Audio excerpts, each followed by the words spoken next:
Hello friends, പുതിയ വീഡിയോയിലേക്ക് എല്ലാവർക്കും സ്വാഗതം. ഞാൻ നിഷ. എൻ്റെ വീഡിയോസ് കണ്ട് സപ്പോർട്ട് ചെയ്യുന്ന എല്ലാവർക്കും ഒരുപാട് നന്ദി. നിങ്ങൾക്ക് എല്ലാവർക്കും അറിയാവുന്ന കാര്യത്തിനെ കുറിച്ചൊക്കെ തന്നെയാണ് ഇന്ന് ഞാൻ സംസാരിക്കുന്നത്. മാനിഫെസ്റ്റേഷൻ, അതായത് നമ്മളെല്ലാവരും ജീവിതത്തിൽ ആഗ്രഹിക്കുന്ന കാര്യങ്ങളൊക്കെ ഉണ്ടല്ലോ. ചിലപ്പോൾ ഒരു നല്ല ജോലിയായിരിക്കാം, അല്ലെങ്കിൽ ഇഷ്ടപ്പെട്ട വീടായിരിക്കാം, നല്ലൊരു ബന്ധമായിരിക്കാം, അല്ലെങ്കിൽ മനസ്സമാധാനം, അല്ലേ? ഇങ്ങനെ ഒരുപാട് ആഗ്രഹങ്ങളുണ്ട്. ഈ ആഗ്രഹങ്ങളൊക്കെ എങ്ങനെ നമ്മുടെ ജീവിതത്തിലേക്ക് കൊണ്ടുവരാം, ഇതിനെയാണ് നമ്മൾ മാനിഫെസ്റ്റേഷൻ എന്ന് പറയുന്നത്. എല്ലാവർക്കും അറിയാവുന്ന കാര്യം തന്നെയാണ്. എന്നാലും ചിലപ്പോൾ നടക്കാത്ത കാര്യങ്ങളാണെന്ന് തോന്നും.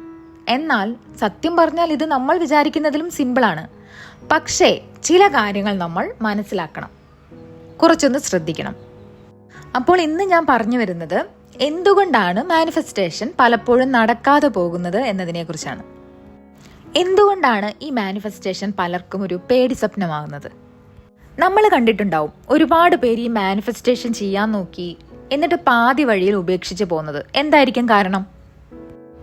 സാധാരണയായി സംഭവിക്കുന്നത് എന്താണെന്നാൽ, നമ്മൾ ഒരുപാട് ആഗ്രഹിക്കും, അതിനുവേണ്ടി കുറച്ച് കാര്യങ്ങളും ചെയ്യും. പക്ഷേ പെട്ടെന്നൊരു തടസ്സം വരുമ്പോൾ, അതായത് ഒരു മതില് പോലെ മുന്നിൽ എന്തെങ്കിലും വരുമ്പോൾ അതെങ്ങനെ ബ്രേക്ക് ചെയ്യണമെന്ന് അറിയില്ല. പലരും പറയാറുണ്ട്, ഞാൻ എത്ര ബുക്സ് വായിച്ചു, എല്ലാ ദിവസവും രാവിലെ എഴുന്നേറ്റ് അഫർമേഷൻസ് ഒക്കെ പറയുന്നുണ്ട്, കണ്ണടച്ച് വിഷ്വലൈസ് ചെയ്യുന്നുണ്ട്, എന്നിട്ടും ഒരു മാറ്റവും ഇല്ലല്ലോ. സത്യം പറഞ്ഞാൽ ഇവിടെ കുഴപ്പം നിങ്ങൾ ചെയ്യുന്ന ടെക്നിക്കല്ല, മറിച്ച് നമ്മുടെ ഉള്ളിലുള്ള ചില തടസ്സങ്ങളാണ്. അതിനെയാണ് നമ്മൾ ഇന്റേണൽ റെസിസ്റ്റൻസ് എന്ന് പറയുന്നത്. നമ്മൾ ഈ തടസ്സങ്ങളെ കാര്യമായി കാണാതെ വിടുമ്പോഴാണ് മാനിഫെസ്റ്റേഷൻ നടക്കാതെ പോകുന്നത്. മനസ്സിലായില്ലേ? നിങ്ങൾ എല്ലാവരും അറിയേണ്ട ഒരു വലിയ സത്യമുണ്ട്. മാനിഫെസ്റ്റേഷൻ എന്ന് പറയുന്നത് ആർക്കോ മാത്രം കിട്ടുന്ന ഒരു സീക്രട്ട് ആയിട്ടുള്ള ഫോർമുലയൊന്നും അല്ല. ഇത് ചില സൂപ്പർ പവറുള്ള ആളുകൾക്ക് മാത്രം പറ്റുന്ന കാര്യവും അല്ല. നിങ്ങളത് ശ്രദ്ധിച്ചാലും ഇല്ലെങ്കിലും, നിങ്ങൾ വിശ്വസിച്ചാലും ഇല്ലെങ്കിലും, നിങ്ങളുടെ ജീവിതത്തിൽ ഇത് എപ്പോഴും സംഭവിച്ചുകൊണ്ടേയിരിക്കുന്ന ഒരു കാര്യമാണ്. ഇപ്പോൾ നിങ്ങളുടെ ജീവിതം എങ്ങനെയുണ്ടോ, നിങ്ങൾ എവിടെയാണോ നിൽക്കുന്നത്, അതെല്ലാം നിങ്ങൾ ഇതുവരെ മാനിഫെസ്റ്റ് ചെയ്ത കാര്യങ്ങളുടെ ഒരു റിസൾട്ടാണ്. ഇവിടെയാണ് പലർക്കും ഒരു ബ്ലോക്ക് വരുന്നത്. ഇത് മനസ്സിലാക്കാൻ കുറച്ച് ബുദ്ധിമുട്ടാണ്. എങ്ങനെയാണെന്നല്ലേ? നിങ്ങളുടെ ജീവിതം നിങ്ങളുടെ തന്നെ സൃഷ്ടിയാണെന്ന് നമ്മൾ അംഗീകരിക്കുകയാണെങ്കിൽ, നിങ്ങളുടെ ജീവിതത്തിൽ ഇതുവരെ സംഭവിച്ച നല്ല കാര്യങ്ങളും ചീത്ത കാര്യങ്ങളും എല്ലാം നിങ്ങൾ തന്നെയാണ് ഉണ്ടാക്കിയതെന്ന് അംഗീകരിക്കേണ്ടി വരും. ഇത് കേൾക്കുമ്പോൾ ചിലപ്പോൾ ദേഷ്യം വരും, അല്ലെങ്കിൽ സങ്കടം തോന്നും. എൻ്റെ ജീവിതത്തിൽ ഇത്രയും പ്രശ്നങ്ങൾ ഉണ്ടാക്കിയത് ഞാൻ കാരണമാണോ എന്ന് ചിന്തിക്കും. പലർക്കും ഈ ഒരു റെസ്പോൺസിബിലിറ്റി ഏറ്റെടുക്കാൻ മടിയാണ്. കാരണം എളുപ്പം എന്താണ്? ഇതെൻ്റെ വിധിയാണ്, എൻ്റെ സാഹചര്യങ്ങൾ അങ്ങനെയാണ്, അല്ലെങ്കിൽ ഞാൻ വളർന്ന ചുറ്റുപാട് അങ്ങനെയാണ്, എനിക്ക് ഭാഗ്യമില്ലാത്തത് കൊണ്ടാണ് എന്നൊക്കെ പറയാനാണ് നമുക്കിഷ്ടം. പലപ്പോഴും നമ്മൾ കഷ്ടപ്പാടുകൾ വരുമ്പോൾ അത് വിധിയാണെന്ന് പറഞ്ഞ് നമ്മൾ സ്വയം സമാധാനിക്കും. എന്നാൽ ആ വിധി പോലും നമ്മുടെ ഉള്ളിലെ വിശ്വാസങ്ങൾ കൊണ്ടുണ്ടായതാണെന്ന് പറഞ്ഞാൽ നിങ്ങൾ വിശ്വസിക്കുമോ? നിങ്ങളുടെ ശക്തി നിങ്ങൾ മറ്റൊരാൾക്ക് വിട്ടുകൊടുക്കുന്നിടത്തോളം കാലം നിങ്ങൾക്കൊരു നിയന്ത്രണവും ഇല്ലാത്തൊരു വലയത്തിൽ നിങ്ങൾ കുടുങ്ങിപ്പോവും. അപ്പോൾ ഈ വീഡിയോയിൽ നമ്മൾ ഈ കാര്യങ്ങളെക്കുറിച്ചെല്ലാം പഠിക്കാൻ പോവുകയാണ്. എന്തുകൊണ്ടാണ് ആളുകൾക്ക് മാനിഫെസ്റ്റേഷൻ ചെയ്യാൻ ബുദ്ധിമുട്ടുണ്ടാകുന്നത്, നിങ്ങളുടെ ബിലീഫ്സ് അഥവാ വിശ്വാസങ്ങൾ എങ്ങനെയാണ് നിങ്ങളുടെ റിയാലിറ്റിയുടെ ഏറ്റവും പ്രധാനപ്പെട്ട ഭാഗമാകുന്നത്, അതുപോലെ ഒരിക്കലും ഫെയിൽ ആവാത്തൊരു ഫോർമുല, ഇത് ഞാൻ നിങ്ങൾക്ക് പറഞ്ഞുതരും. ഈ വീഡിയോയുടെ അവസാനം മാനിഫെസ്റ്റേഷൻ ഒരു ഭാഗ്യമല്ല, അതൊരു കഴിവാണെന്ന് നിങ്ങൾക്ക് വ്യക്തമായിട്ട് മനസ്സിലാകും. നിങ്ങളുടെ യാഥാർത്ഥ്യത്തെ എങ്ങനെ മനസ്സിലാക്കാമെന്നും നിങ്ങൾക്ക് മനസ്സിലാവും. അപ്പോൾ വീഡിയോ മുഴുവനായും കാണാൻ മറക്കരുത്. അപ്പോൾ തുടങ്ങിയാലോ? ഓക്കെ, ഈ മാനിഫെസ്റ്റേഷൻ പരാജയപ്പെടുന്നതിൻ്റെ ഒന്നാമത്തെ കാരണം എന്താണെന്നറിയോ? അത് വളരെ സിമ്പിളാണ്. പക്ഷെ ഒരുപാട് പേർക്ക് ഇതുവരെ അത് മനസ്സിലായിട്ടില്ല. അവർക്ക് ശരിക്കും മാനിഫെസ്റ്റേഷൻ ചെയ്യാൻ കഴിയുമെന്ന് അവർ വിശ്വസിക്കുന്നില്ല. അതാണ് കാരണം. അതായത് അവർക്കത് ചെയ്യാൻ കഴിയുമെന്ന് ആത്മാർത്ഥമായിട്ട് അവർ വിശ്വസിക്കാത്തത് കൊണ്ടാണ്. ഇപ്പൊ മനസ്സിലായില്ലേ? ഇതൊരു സാധാരണ വിശ്വാസം അല്ല കേട്ടോ. അതായത് നിങ്ങൾ ചുമ്മാ കൊണ്ട് എനിക്ക് വിശ്വസിക്കാൻ കഴിയുന്നുണ്ട് എന്ന് പറയുന്നതല്ല. മനസ്സിൽ വേറെ എന്തെങ്കിലും ചിന്തിച്ചിട്ട് പുറമേ ഇങ്ങനെ പറയുന്നതിൽ കാര്യമില്ല. ഇത് നിങ്ങളുടെ ഉപബോധ മനസ്സ്, അതായത് സബ് കോൺഷ്യസ് മൈൻഡ് നിങ്ങളുടെ പുതിയ യാഥാർത്ഥ്യത്തെ ഒരു സാധാരണ കാര്യമായി, അതായത് യാഥാർത്ഥ്യമായി അംഗീകരിക്കുന്ന തരത്തിലുള്ള ഒരാഴത്തിലുള്ള വിശ്വാസമാണ്. നമുക്ക് ചില കാര്യങ്ങൾ ഉറപ്പാണെന്ന് തോന്നാറില്ലേ? അതുപോലെ ഈ ഒരു ഭാഗം ഞാൻ ഒന്നുകൂടി പറഞ്ഞുതരാം. അതായത് ഇവിടെ വേണ്ടത് ഒരു ചെറിയൊരു വിശ്വാസമല്ല, ആഴത്തിലുള്ള വിശ്വാസമാണ് വേണ്ടത്. അതായത് നിങ്ങളുടെ സബ് കോൺഷ്യസ് മൈൻഡ് നിങ്ങളുടെ ആ ഒരു പുതിയ റിയാലിറ്റി ഒരു സാധാരണ കാര്യമായിട്ട് അംഗീകരിക്കണം. ഇതൊക്കെ സ്വാഭാവികമല്ലേ എന്നതിന് തോന്നണം. ഇതില് ഒരു പ്രധാനപ്പെട്ട കാര്യമുണ്ട്, നിങ്ങൾ ശ്രദ്ധിച്ചിട്ടുണ്ടോ? പലരും ഈ മാനിഫെസ്റ്റേഷനിൽ വിശ്വസിക്കാൻ ആഗ്രഹിക്കുന്നത് അവരുടെ ഇപ്പോഴത്തെ ജീവിതത്തിൽ അവർ സന്തോഷമല്ലാത്തത് കൊണ്ടാണ്, അതായത് സന്തുഷ്ടരല്ലാത്തത് കൊണ്ടാണ്. എനിക്ക് നല്ലൊരു ജോലി കിട്ടണം, സാമ്പത്തികമായി മെച്ചപ്പെടണം, നല്ലൊരു പങ്കാളിയെ കിട്ടണം, ഇങ്ങനെ പല ആഗ്രഹങ്ങളും കൊണ്ടാണ് അവർ മാനിഫെസ്റ്റേഷനിലേക്ക് തന്നെ എത്തുന്നത്. എന്നാൽ നിങ്ങൾ മാനിഫെസ്റ്റേഷനിൽ പൂർണ്ണമായിട്ടും വിശ്വസിക്കുന്നുണ്ടെങ്കിൽ നിങ്ങൾ ഇപ്പോൾ അനുഭവിക്കുന്ന ഓരോ കാര്യവും, നിങ്ങളുടെ ജോലി, നിങ്ങളുടെ ബന്ധങ്ങൾ, നിങ്ങളുടെ സാമ്പത്തിക സ്ഥിതി എല്ലാം നിങ്ങൾ ഇതുവരെ മനസ്സിൽ കൊണ്ടു നടന്ന ചിന്തകളുടെയും വിശ്വാസങ്ങളുടെയും ഫലമാണെന്ന് നിങ്ങൾ പൂർണ്ണമായിട്ടും അംഗീകരിക്കണം. ഇത് കേൾക്കുമ്പോൾ ചിലപ്പോൾ നെഞ്ചിലൊരു ഭാരം പോലെയൊക്കെ തോന്നും, കുറച്ച് ഹെവിയാണ്. ഇത് നമ്മുടെ ഈഗോയെ തന്നെ ചലഞ്ച് ചെയ്യും. എന്താണെന്നല്ലേ? നിങ്ങളുടെ ജീവിതത്തിലെ കഷ്ടപ്പാടുകൾ അല്ലെങ്കിൽ ബുദ്ധിമുട്ടുകൾ നിങ്ങളുടെ ഭാഗ്യമില്ലായ്മ കൊണ്ടോ പുറമേ ഉള്ള ശക്തികൾ കൊണ്ടോ അല്ലെന്നാണ് ഇതിനർത്ഥം. മറിച്ച് നിങ്ങളുടെ ഉള്ളിലെ ഇന്റേണൽ പ്രോഗ്രാമിങ്ങിന്റെ മാനിഫെസ്റ്റേഷനാണ് ഇവയെല്ലാം. ഈ തരത്തിലുള്ള ഉത്തരവാദിത്വം ഏറ്റെടുക്കാൻ മിക്ക ആളുകൾക്കും മടിയാണ്. ഇതൊക്കെ എനിക്ക് വെറുതെ സംഭവിച്ചതാണെന്ന് പറയാനാണ് എപ്പോഴും എളുപ്പം. എന്നാൽ നിങ്ങളുടെ ജീവിതം നിങ്ങൾ അറിഞ്ഞോ അറിയാതെയോ ഉണ്ടാക്കിയതാണെന്ന് നിങ്ങൾ മനസ്സിലാക്കുന്ന നിമിഷം നിങ്ങൾക്ക് വലിയൊരു ശക്തി ലഭിക്കും. അടുത്തതായി സംഭവിക്കാൻ പോകുന്ന കാര്യങ്ങൾ നിങ്ങൾക്ക് ബോധപൂർവം വളരെ വ്യക്തമായിട്ട് രൂപപ്പെടുത്താൻ കഴിയുമെന്ന് നിങ്ങൾ തിരിച്ചറിയും. ഒന്ന് ആലോചിച്ച് നോക്കൂ, നിങ്ങൾ ആപ്പിൾ വിത്ത് നട്ടിട്ട് എനിക്കൊരു ഓറഞ്ച് വേണമെന്ന് പറഞ്ഞാൽ നടക്കുമോ? ഇല്ലല്ലോ. അതുപോലെ നിങ്ങളുടെ ഉപബോധ മനസ്സിൽ ഭയവും, അതായത് ഇല്ലായ്മയുടെ ചിന്തകളും സംശയങ്ങളും ഒക്കെ നിറച്ചിട്ട് നമുക്ക് അബണ്ടൻസ്, അതായത് സമൃദ്ധിയും സ്നേഹവും ഹാപ്പിനെസ്സും ഒക്കെ വേണം എന്ന് പ്രതീക്ഷിച്ചാൽ കിട്ടുമോ? ഇല്ല. നിങ്ങളുടെ ബാഹ്യ ജീവിതം എപ്പോഴും നിങ്ങളുടെ ഉള്ളിലെ അവസ്ഥയാണ് റിഫ്ലക്റ്റ് ചെയ്യുന്നത്. ഇതൊരു കണ്ണാടി പോലെയാണ്. ഉള്ളിൽ സന്തോഷം നിറച്ചാൽ പുറത്തും സന്തോഷം കാണും, ഉള്ളിൽ ദുഃഖമാണെങ്കിൽ പുറത്തും അത് പ്രതിഫലിക്കും. ഇത് ശരിക്കും മനസ്സിലാക്കുന്നത് വരെ ഈ മാനിഫെസ്റ്റേഷൻ ടെക്നിക്കുകൾ നിങ്ങൾക്ക് ഭാഗ്യം പോലെ തോന്നാം. ചിലപ്പോൾ നടക്കും, ചിലപ്പോൾ നടക്കില്ല. നിങ്ങൾ വിഷ്വലൈസ് ചെയ്യും, പക്ഷെ നിങ്ങളുടെ ഉപബോധ മനസ്സത് വിശ്വസിക്കില്ല. നിങ്ങൾ നല്ല വാക്കുകൾ പറയും, പക്ഷെ നിങ്ങളുടെ ഉള്ളിലെ സംശയങ്ങൾ അത് തള്ളിക്കളയും. വീടിന് പുറമെ നല്ല ഭംഗിയുണ്ടാവും, പക്ഷെ അടിസ്ഥാനം ഉറപ്പില്ലാത്ത അവസ്ഥയിലായിരിക്കും. മനസ്സിലായോ? ഇനി ഈ യാത്രയിലെ ആദ്യത്തെയും ഏറ്റവും പ്രയാസമുള്ളതുമായ ചുവടുവയ്പ് എന്താണെന്നറിയോ? പൂർണ്ണമായി ഉത്തരവാദിത്തം ഏറ്റെടുക്കുക എന്നതാണ്. എന്നാൽ നിങ്ങൾ മറ്റുള്ളവരെ കുറ്റപ്പെടുത്തുന്നത് നിർത്തി ഞാൻ തന്നെയാണത് സൃഷ്ടിച്ചത് എന്ന് പൂർണ്ണമായും അംഗീകരിച്ച് കഴിഞ്ഞാൽ നിങ്ങൾക്ക് ബോധപൂർവം പുതിയ കാര്യങ്ങൾ, പുതിയ അനുഭവങ്ങൾ നിങ്ങളുടെ ജീവിതത്തിലേക്ക് കൊണ്ടുവരാനുള്ള അത്ഭുതകരമായ കഴിവ് ലഭിക്കും. ഇനി രണ്ടാമത്തേത് ടെക്നിക്കുകളല്ല, വിശ്വാസമാണ് പ്രധാനം. ചിലപ്പോൾ നിങ്ങൾ ശ്രദ്ധിച്ചിട്ടുണ്ടാവും, ഒരാൾ പറയും വിഷ്വലൈസേഷനാണ് ഏറ്റവും നല്ലതെന്ന്, മറ്റൊരാൾക്ക് സ്ക്രിപ്റ്റിംഗ് ആയിരിക്കും, അതായത് ആഗ്രഹങ്ങൾ എഴുതി വെക്കുന്നത്. വേറൊരാൾക്ക് അഫർമേഷൻസ്, അതായത് നല്ല വാക്കുകൾ ആവർത്തിച്ച് പറയുന്നത് ആയിരിക്കും ഉപകാരപ്പെടുന്നത്. എന്തുകൊണ്ടാണ് ഇങ്ങനെ പലർക്കും പല ടെക്നിക്കുകൾ ഫലപ്രദമാകുന്നത്? ഇതിന് കാരണം ഏതെങ്കിലും ഒരു പ്രത്യേക ടെക്നിക്കിന്റെ മാന്ത്രികതയൊന്നുമല്ല. ഈ ടെക്നിക്കുകളെല്ലാം നിങ്ങളുടെ സബ് കോൺഷ്യസ് മൈൻഡിനെ നിങ്ങൾ ആഗ്രഹിക്കുന്ന പുതിയ റിയാലിറ്റി ശരിയാണെന്ന് ബോധ്യപ്പെടുത്താനുള്ള വെറും ഒരു ഉപകരണം മാത്രമാണ്. അതായത് നമ്മളൊരു യാത്രയ്ക്ക് പല വാഹനങ്ങൾ ഉപയോഗിക്കുന്നത് പോലെയാണ്. ലക്ഷ്യം ഒന്നായിരിക്കാം, പക്ഷെ പോകുന്ന വഴി ചിലപ്പോൾ വ്യത്യാസപ്പെട്ടിരിക്കാം.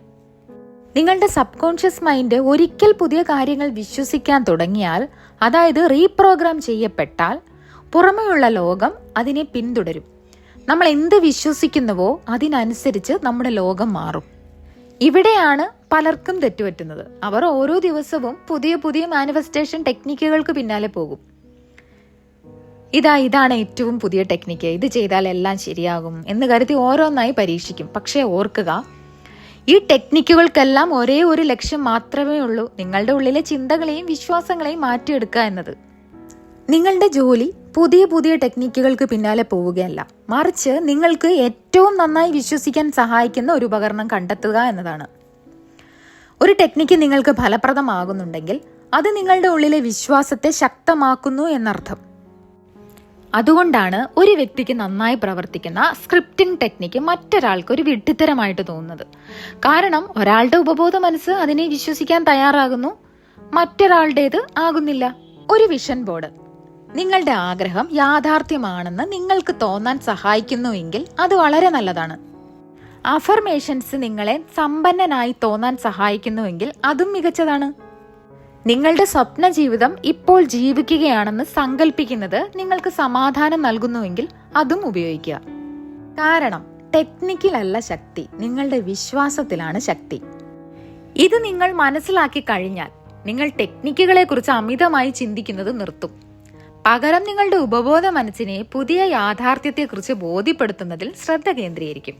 അങ്ങനെ ചെയ്യുമ്പോൾ പരാജയപ്പെടാത്ത മാനിഫെസ്റ്റേഷൻ ഫോർമാറ്റിലേക്ക് നിങ്ങൾ പ്രവേശിക്കും. ഇത് ശരിക്കും മാന്ത്രികമാണ്. അപ്പോൾ എല്ലാവർക്കും അറിയേണ്ട ആ ഒരു ഫോർമുലയിലേക്ക് കടക്കാം. ഈ ഫോർമുല നിങ്ങൾ ആരാണെന്നോ നിങ്ങൾക്ക് എന്താണ് വേണ്ടതെന്നോ നിങ്ങൾ ഏത് ടെക്നിക്ക് ഉപയോഗിക്കുന്നു എന്നതിനെയോ ആശ്രയിക്കുന്നില്ല. കാരണം ഇത് നിങ്ങളുടെ മനസ്സിനെ നേരിട്ടാണ് കൈകാര്യം ചെയ്യുന്നത്. ശ്രദ്ധിച്ചു കേട്ടോളൂ, ഇതൊരു ഗെയിം ചേഞ്ചർ ആയിരിക്കും. ഇവിടെ നമ്മൾ 5 സിമ്പിൾ സ്റ്റെപ്പാണ് നോക്കാൻ പോകുന്നത്. ഒന്നാമത്തേത് പൂർണ്ണമായ ഉത്തരവാദിത്വം ഏറ്റെടുക്കുക, അതായത് കംപ്ലീറ്റ് ഓണർഷിപ്പ്. ഇതാണ് ആദ്യത്തെയും ഏറ്റവും പ്രധാനപ്പെട്ടതുമായ ചുവടുവയ്പ്. ഇവിടെ നിങ്ങൾ നിങ്ങളുടെ ജീവിതത്തിലെ എല്ലാ കാര്യങ്ങൾക്കും, നല്ലതിനും ചീത്തയ്ക്കും, നിങ്ങൾ മാത്രമാണ് ഉത്തരവാദി എന്ന് അംഗീകരിക്കുന്നു. നിങ്ങളുടെ യാഥാർത്ഥ്യം നിങ്ങളുടെ തന്നെ സൃഷ്ടിയാണെന്ന് നിങ്ങൾ തിരിച്ചറിയുന്നു. നിങ്ങളുടെ ജീവിതത്തെ മറ്റൊരാളും നിയന്ത്രിക്കുന്നില്ല. ഇതാദ്യം അല്പം അസ്വസ്ഥത ഉണ്ടാക്കുന്ന കാര്യമായി തോന്നിയേക്കാം. കാരണം നമ്മൾ പലപ്പോഴും മറ്റുള്ളവരെ കുറ്റം പറയാൻ എളുപ്പവഴി തേടും. എന്നാൽ യഥാർത്ഥ മാനിഫെസ്റ്റേഷന്റെ അടിസ്ഥാനം ഇതാണ്. ഒരു കെട്ടിടം പണിയുമ്പോൾ ഫൗണ്ടേഷൻ ഉറപ്പുള്ളതായിരിക്കണം, അല്ലേ? അതുപോലെയാണിത്. നിങ്ങൾ ഒരു ഇരയാണെന്ന ചിന്തയോ മാനിഫെസ്റ്റേഷനോ ഒരുമിച്ച് കൊണ്ടുപോകാനാകില്ല. എൻ്റെ ജീവിതത്തിന് ഞാൻ മാത്രമാണ് ഉത്തരവാദി എന്ന് നിങ്ങൾ ഉറപ്പിക്കണം. ഇനി രണ്ടാമത്തെ സ്റ്റെപ്പ്, നിങ്ങളുടെ ലക്ഷ്യം കൃത്യമായി തീരുമാനിക്കുക. ഇവിടെ നിങ്ങൾ നിങ്ങളുടെ ലക്ഷ്യം എന്താണെന്ന് കൃത്യമായി തീരുമാനിക്കണം. കൂടുതൽ പണം വേണമെന്നോ ഒരു നല്ല ജോലി കിട്ടണമെന്നോ അങ്ങനെ ഒരു അവ്യക്തമായിട്ടുള്ള ആഗ്രഹം പോരാ. ഉദാഹരണത്തിന്, ഞാനിപ്പോൾ എനിക്ക് ഇഷ്ടപ്പെട്ട ജോലി ചെയ്ത് പ്രതിമാസം 1,00,000 രൂപ സമ്പാദിക്കുന്നു എന്ന് കൃത്യമായിട്ട് മനസ്സിൽ ഉറപ്പിക്കുക. നിങ്ങളുടെ സബ് കോൺഷ്യസ് മൈൻഡ് കൃത്യമായ കാര്യങ്ങളോട് വളരെ വേഗത്തിൽ പ്രതികരിക്കും. എത്രത്തോളം വ്യക്തതയുണ്ടോ അത്രത്തോളം വേഗത്തിൽ അത് സംഭവിക്കും. ഇനി മൂന്നാമത്തെ സ്റ്റെപ്പാണ് നിങ്ങളുടെ മനസ്സിനെ പുതിയ യാഥാർത്ഥ്യം കൊണ്ട് നിറയ്ക്കുക. ഈ ഭാഗത്താണ് നിങ്ങൾ നിങ്ങളുടെ ഇഷ്ടപ്പെട്ട ടെക്നിക്കുകൾ ഉപയോഗിക്കേണ്ടത്. വിഷ്വലൈസ് ചെയ്യുക, അഫേം ചെയ്യുക, സ്ക്രിപ്റ്റ് ചെയ്യുക, അതേപോലെ തന്നെ മെഡിറ്റേറ്റ് ചെയ്യുക. ഇതിലേതെങ്കിലും അല്ലെങ്കിൽ എല്ലാം നിങ്ങൾക്ക് ഉപയോഗിക്കാം. പക്ഷേ അതിൻ്റെ ഉദ്ദേശം വ്യക്തമായിരിക്കണം. നിങ്ങളുടെ ഉപബോധ മനസ്സിനെ ഈ പുതിയ യാഥാർത്ഥ്യം കൊണ്ട് പൂർണ്ണമായിട്ടും നിറയ്ക്കുക. അതായത് ഈ പുതിയ കാര്യം നിങ്ങളുടെ മനസ്സിൽ നിറഞ്ഞു നിൽക്കണം. എല്ലാ ദിവസവും ഇത് റിപ്പീറ്റ് ചെയ്യണം. മാനിഫെസ്റ്റേഷനെ ഫോഴ്സ് ചെയ്യാൻ വേണ്ടിയിട്ടല്ല ഇത് ചെയ്യുന്നത്, മറിച്ച് ഈ പുതിയ റിയാലിറ്റി നിങ്ങളുടെ മനസ്സിൽ ഒരു സാധാരണ കാര്യമാക്കി മാറ്റാൻ വേണ്ടിയിട്ടാണ്. രാവിലെ എഴുന്നേൽക്കുമ്പോൾ പല്ല് തേക്കുന്നത് പോലെ സാധാരണമാകണം. ഇനി നാലാമത്തെ സ്റ്റെപ്പാണ് റിമൂവ് ദി കോൺട്രഡിക്ഷൻസ്, അതായത് വൈരുദ്ധ്യങ്ങൾ ഒഴിവാക്കുക.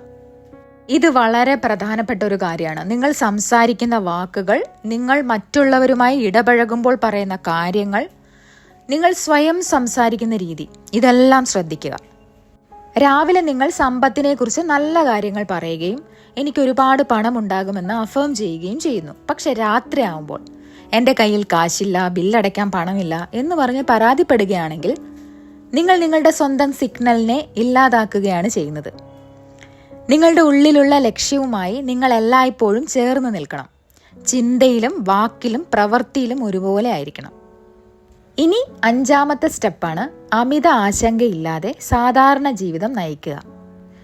ഇവിടെ ഒരു പ്രധാന കാര്യമാണ്, നിങ്ങളുടെ സബ് കോൺഷ്യസ് പുതിയ റിയാലിറ്റി അക്സെപ്റ്റ് ചെയ്ത് കഴിഞ്ഞാൽ പിന്നെ അതിനെക്കുറിച്ച് ചിന്തിക്കേണ്ട ആവശ്യമില്ല. നിങ്ങൾക്ക് ആവശ്യമുള്ളത് നിങ്ങളുടെ ഉള്ളിൽ സംഭവിച്ചു കഴിഞ്ഞു. അത് സംഭവിച്ചു കഴിഞ്ഞു എന്ന് നിങ്ങൾക്കറിയാം.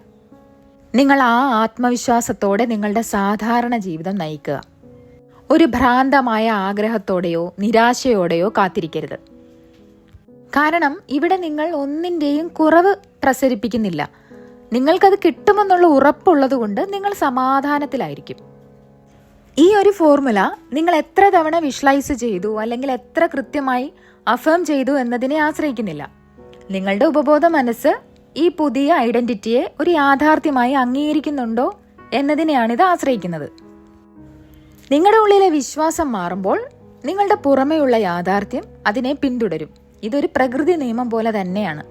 അപ്പോൾ ഞാൻ ഇതുവരെ 5 സ്റ്റെപ്പാണ് പറഞ്ഞത്. അതിൽ ഒന്നാമത്തേത് പൂർണ്ണമായ ഉത്തരവാദിത്തം ഏറ്റെടുക്കുക, രണ്ടാമത്തേത് നിങ്ങളുടെ ലക്ഷ്യം കൃത്യമായി തീരുമാനിക്കുക, മൂന്നാമത്തേത് നിങ്ങളുടെ മനസ്സിനെ പുതിയ യാഥാർത്ഥ്യം കൊണ്ട് നിറയ്ക്കുക, നാലാമത്തേത് വൈരുദ്ധ്യങ്ങൾ ഒഴിവാക്കുക, അഞ്ചാമത്തേത് അമിത ആശങ്കയില്ലാതെ സാധാരണ ജീവിതം നയിക്കുക. ഇനി അടുത്തതായിട്ട് കാത്തിരിപ്പിന്റെ കാലയളവ്, അതായത് ക്ഷമയാണ് ഇവിടെ പ്രധാനം. മാനിഫെസ്റ്റേഷനെ കുറിച്ച് പലർക്കും ദേഷ്യം തോന്നുന്ന ഒരു കാര്യമുണ്ട്. നമ്മൾ മനസ്സുകൊണ്ടൊരു കാര്യം ആഗ്രഹിക്കുകയും അതിനുവേണ്ടി പ്രവർത്തിക്കുകയും ചെയ്താലും അത് നമ്മുടെ ജീവിതത്തിൽ ശരിക്കും സംഭവിക്കാൻ ഒരു കാലതാമസം എടുക്കും. ഈ ഒരു കാത്തിരിപ്പ് ചിലപ്പോൾ അനന്തമായി തോന്നിയേക്കാം, പ്രത്യേകിച്ച് നമ്മൾ വൈകാരികമായി ഒരുപാട് അതിൽ മുഴുകിയിരിക്കുമ്പോൾ. പലരും വലിയ പ്രതീക്ഷയോടെ തുടങ്ങും, പക്ഷെ കുറച്ച് കഴിയുമ്പോൾ അവർക്ക് സംശയങ്ങൾ തോന്നി തുടങ്ങും. ഇതൊക്കെ ശരിക്കും നടക്കുന്നുണ്ടായിരുന്നെങ്കിൽ എനിക്കിതുവരെ എന്തെങ്കിലും മാറ്റം കാണേണ്ടതല്ലേ എന്ന ചിന്തകൾ മനസ്സിലേക്ക് കടന്നു വരും. അവിടെയാണ് മിക്കവരും ഈ പ്രക്രിയ ഉപേക്ഷിക്കുന്നത്. അല്ലാതെ ഈ പ്രക്രിയ പരാജയപ്പെട്ടതുകൊണ്ടൊന്നുമല്ല, അവരുടെ വിശ്വാസം ഇല്ലാതായതുകൊണ്ടാണ്.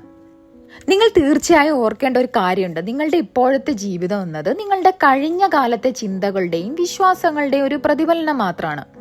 വരാൻ പോകുന്നതിന്റെ തെളിവല്ല അത്.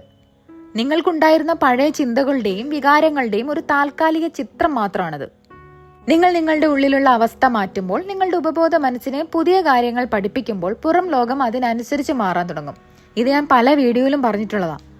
ഇത് ചിലപ്പോൾ കണ്ണടച്ചു തുറക്കും പോലെ വേഗത്തിൽ സംഭവിക്കാം, പക്ഷേ മിക്കവാറും സമയങ്ങളിൽ അങ്ങനെ സംഭവിക്കാറില്ല. ആളുകളും അവസരങ്ങളും സാഹചര്യങ്ങളും നിങ്ങളുടെ പുതിയ ഉള്ളിലുള്ള പദ്ധതിക്ക് അനുസരിച്ച് മാറാൻ സമയമെടുക്കും. ഇതൊരു ചെറിയ ചെടി വളരുന്നത് പോലെയാണ്. വിത്തിട്ട് ഉടനെ തന്നെ അതിൽ നിന്നും പഴങ്ങൾ ലഭിക്കില്ലല്ലോ. മാനിഫെസ്റ്റേഷന്റെ വേഗതയെ പ്രധാനമായും സ്വാധീനിക്കുന്നത് നിങ്ങളുടെ വിശ്വാസത്തിന്റെ അളവ്, പിന്നെ നിങ്ങളുടെ വൈകാരികമായിട്ടുള്ള ആ ഒരു സ്ഥിരത, പിന്നെ ഏറ്റവും പ്രധാനപ്പെട്ടത് ഡിറ്റാച്ച് ചെയ്യാനുള്ള നിങ്ങളുടെ കഴിവ് എന്നിവയാണ്. എന്താണ് ഇല്ലാത്തതെന്ന് ശ്രദ്ധിക്കുമ്പോൾ സംശയങ്ങൾ വളരും, അല്ലാതെ എന്താണ് സംഭവിക്കാൻ പോകുന്നതെന്ന് ശ്രദ്ധിക്കുമ്പോഴല്ല. അടയാളങ്ങൾക്കായി നിങ്ങൾ നിരന്തരം പരിശോധിക്കുന്നത് നിങ്ങളുടെ ഉപബോധ മനസ്സിനോട് ഇതൊന്നും ഇതുവരെ യാഥാർത്ഥ്യമായില്ലേ എന്ന് പറയുന്നതിന് തുല്യമാണ്. അതുകൊണ്ട് തെളിവുകൾക്കായിട്ട് കാത്തു നിൽക്കാതെ ഇത് ഉറപ്പാണെന്ന് സ്വയം വിശ്വസിച്ച് ജീവിക്കുക.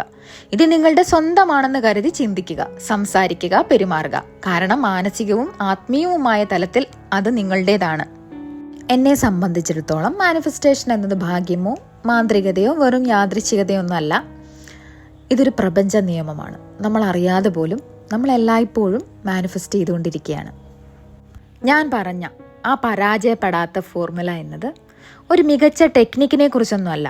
അത് നമ്മുടെ ജീവിതത്തിന്റെ ഉത്തരവാദിത്തം ഏറ്റെടുക്കുന്നതിനെ കുറിച്ചും നമ്മുടെ മനസ്സിലുള്ള അചഞ്ചലമായ വിശ്വാസത്തെക്കുറിച്ചും ചെയ്യുന്ന കാര്യങ്ങളിലെ സ്ഥിരതയെക്കുറിച്ചുമാണ്. ഒരിക്കൽ നിങ്ങളുടെ ഉപബോധ മനസ്സ് ഒരു പുതിയ യാഥാർത്ഥ്യം അംഗീകരിച്ചു കഴിഞ്ഞാൽ നിങ്ങളുടെ പുറമേയുള്ള ലോകത്തിന് അതിനെ പിന്തുടരുകയല്ലാതെ വേറെ വഴിയില്ല. നമ്മൾ ചെയ്യുന്ന ജോലി നമ്മുടെ ഉള്ളിലാണ്, പക്ഷെ അതിൻ്റെ ഫലങ്ങൾ പുറമേ കാണും. ഇത് നിങ്ങൾ ശരിക്കും മനസ്സിലാക്കുമ്പോൾ എന്തുകൊണ്ടാണ് ചില ആളുകൾക്ക് അനായാസം തങ്ങളുടെ ജീവിതം രൂപപ്പെടുത്താൻ കഴിയുന്നതെന്നും മറ്റുള്ളവർക്ക് ബുദ്ധിമുട്ടുണ്ടാകുന്നതെന്നും നിങ്ങൾക്ക് വ്യക്തമായിട്ട് മനസ്സിലാകും. അപ്പോൾ ഈ ഫോർമുല ഇപ്പോൾ നിങ്ങളുടെ കയ്യിലുണ്ട് അല്ലേ? ഇനി ചോദ്യം ഇതാണ്, നിങ്ങളിത് നിങ്ങളുടെ ജീവിതത്തിൽ ഉപയോഗിക്കാൻ തയ്യാറാണോ? ഓക്കെ, ഈ വീഡിയോ നിങ്ങൾക്ക് ഇഷ്ടപ്പെട്ടു എന്ന് കരുതുന്നു. ഇഷ്ടപ്പെട്ടാൽ ലൈക്ക് ചെയ്യാൻ മറക്കരുത്. നിങ്ങളുടെ എല്ലാവരുടെയും സ്നേഹത്തിനും പിന്തുണയ്ക്കും ഒരുപാട് നന്ദി. അടുത്ത വീഡിയോയുമായി വീണ്ടും കാണാം. താങ്ക്